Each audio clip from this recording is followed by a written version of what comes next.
Hi, everybody. JB back again here with my next episode of Did You Ever Wonder? Today's topic is who are the Tidball Brothers and the Leighton family?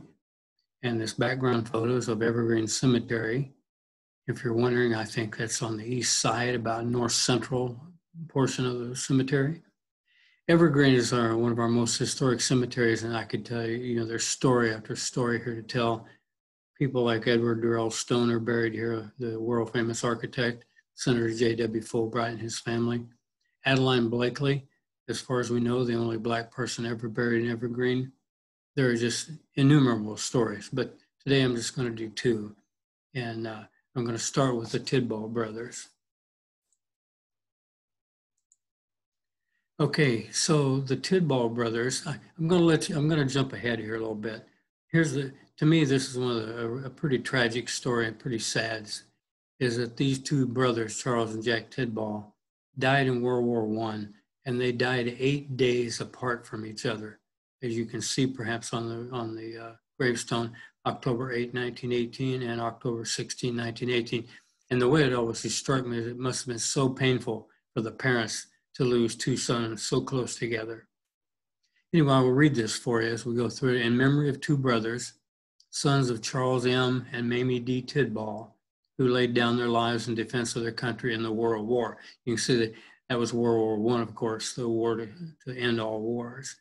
So on the left side, we have Charles Brownhill Tidball of the United States Navy, who died near Saint-Nazaire, France on October 8, 1918. He was aged 22 years.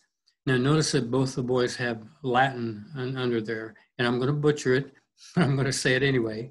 Hic Iace, which means here lies for Charles. That means he's buried here in Evergreen. And on the other side is his brother, Jack Doby Tidball. That Doby, by the way, is why his mom has the Mamie D. Tidball. That's her maiden name, which is a real common naming convention. Anyway, Jack Doby Tidball of the U.S. Army, killed in the Battle of the Argonne, France, October 16, 1918, aged 28 years, in Gallia Iace, which means he lies in France.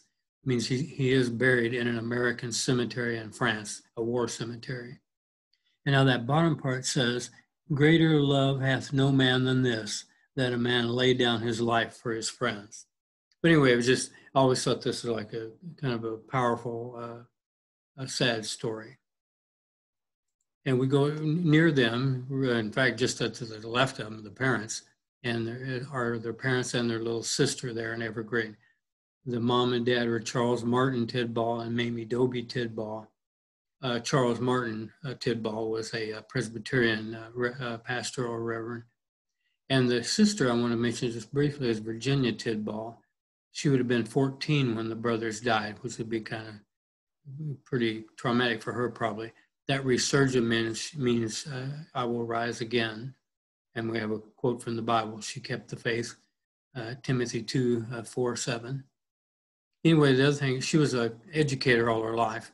And I just want the ladies had really long lives. She lived to be 98 years old, if you look at the dates, 1904 to 2002. So that's kind of a positive thing. She had a long, productive life. And that things keep slipping around on me. Sorry about that. Okay, so we're going to do a couple more things with them. In the historic Washington County Courthouse at Center Street and College, up on I call it the second floor. You come in on the ground floor, go up one flight to where archives used to be, if you're familiar with that. We have a World War I memorial mural. It was commissioned by the DAR, the Daughters of the American Revolution, in 1920, and done then by an artist and muralist named William Steen. And you can see his dates there.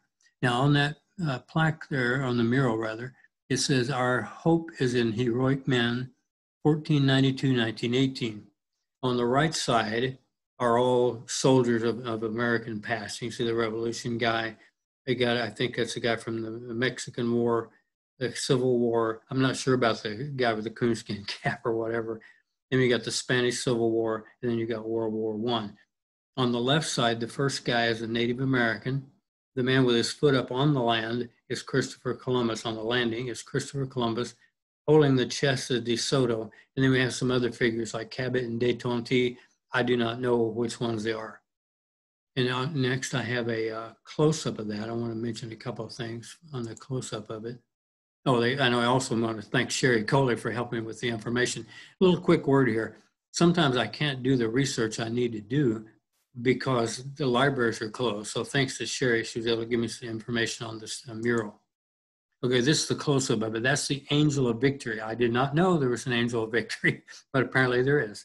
So that you can't read them very well, but each side it lists all the guys in Washington County, darn it, it's jumpy today, who died in World War I. The first guy mentioned is Martin Lynn Shelton at the very top left.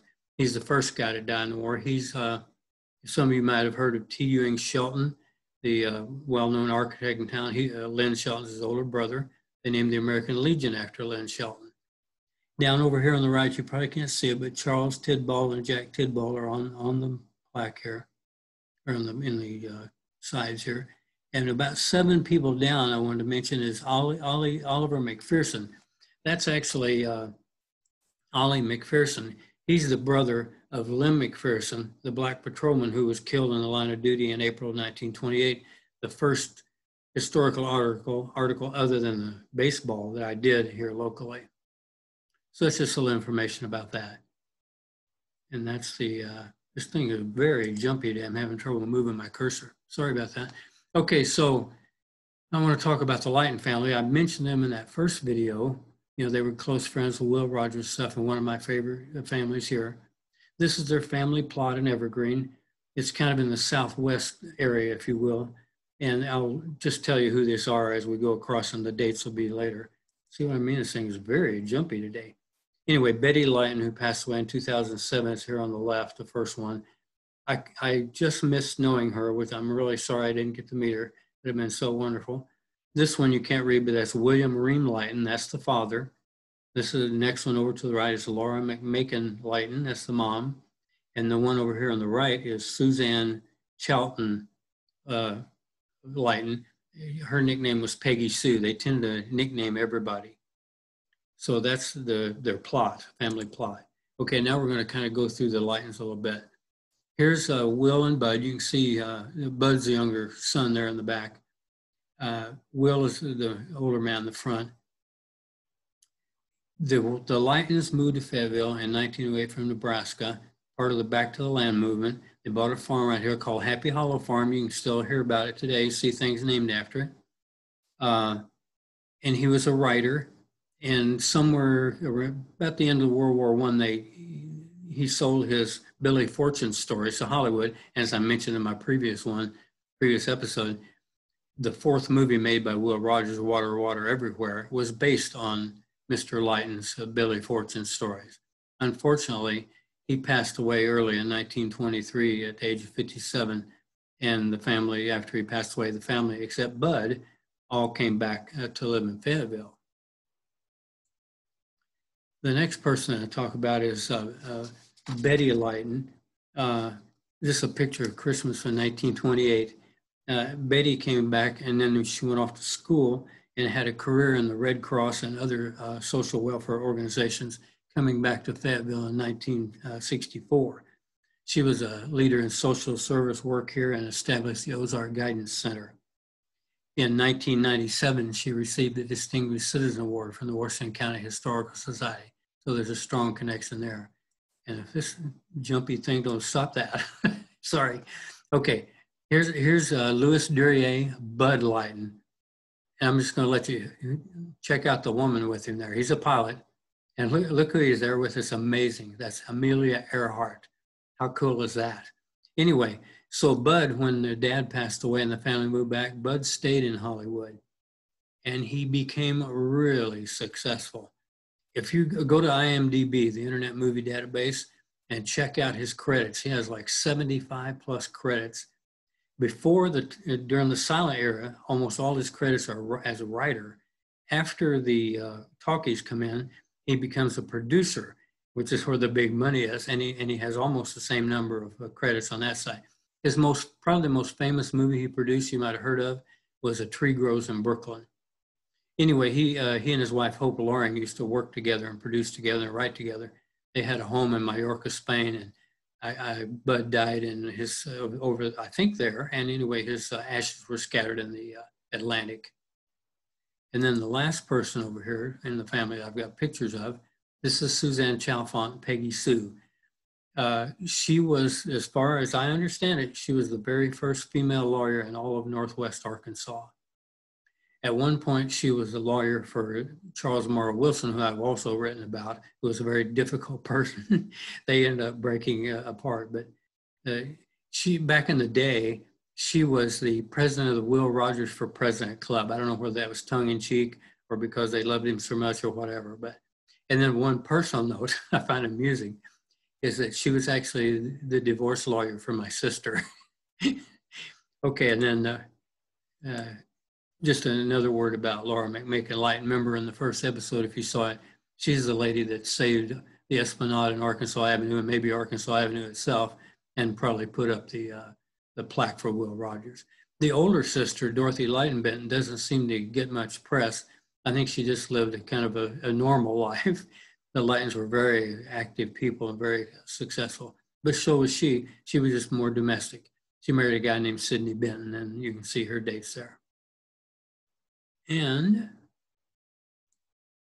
okay, one more thing on the Lightons. They're Happy Hollow Farm out there. If you want to see these buildings that are showing right here in this, you can go into the cliffs, the apartments off of Crossover, and go in and go to the far southwest section, and you can see both these buildings still. The one on the left is a little stone cottage from back in the day when they were all of them living there. I read that that's where actually where Mr. Lighton, Will, went to do his writing. So it was a neat little writer's cabin. And the family cabin, which looks more like a lodge to me, that's a mighty big cabin, was built after their return from California, which I think would have had to be or in the mid-20s when it was built, somewhere in the mid to late 20s, somewhere in that range. And it is on the National Register of Historic Places in 1986. And again, this jumpy thing. And that, folks, I'm trying to keep these nice and short. That was episode 2 of Did You Ever Wonder Who Are the Tidball Brothers and the Leighton Family?